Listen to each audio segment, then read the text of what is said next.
அப்போ தலைவர் என்பவர் தன் மீதும், தனது ஆதரவாளர்கள் மீதும் தனக்கு வாக்கு போடுவார்கள்ங்கிற நம்பிக்கை இருந்தால், கண்டிப்பாக எந்த தேர்தலையும் விடக்கூடாது. அந்த தேர்தல்ல குதிக்கணும். ஏன்னா, அதுதான் நமக்கு ட்ரையல் கிரவுண்ட் இல்லையா? அப்போ இந்த தேர்தல்ல அவர் ஒரு தொகுதியில வெற்றி பெற்றிருந்தா கூட, அவரோட அந்த பொலிட்டிக்கல் வில் பவரையும், அந்த அரசியல் அக்குமணியும் நம்மளால பாராட்ட முடியும். ஆனா, அவரு சாவகாசமா 2026ன்றாரு. இது பெரிய காலகட்டம். என்ன வேணாலும் நடக்கலாம். இவரே கூட பேக் அடிச்சு இல்லன்னு சொல்லலாம் நாளைக்கு. அதுவரைக்கும் அந்த கட்சிக்காரர்கள் என்ன செய்வார்கள்? அதுபோக இப்போ இவரோட மன்றத்துல இருக்கிற எல்லாரையுமே பிற அரசியல்வாதிகள் பயன்படுத்திக்குவாங்க. அது 2024 தேர்தல் பணிகளுக்கு பெரும்பாலும் எல்லா தேர்தல்களையும் நீங்க அத பார்க்கலாம்.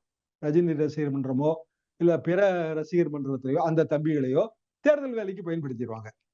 தேர்தல் வேலைக்கு பயன்படுத்தி அதுக்கு முந்தைய மன்றத்துக்காரங்களுக்கு கிரிக்கெட் பேட் வாங்கி குடுக்குறது, வாலிபால் கேம் நடத்துனாங்கன்னா, அதுல போய் ஸ்பான்சர் பண்றது. இப்படி அந்த லோக்கல் அரசியல்வாதிகளுக்கு தெரியும்.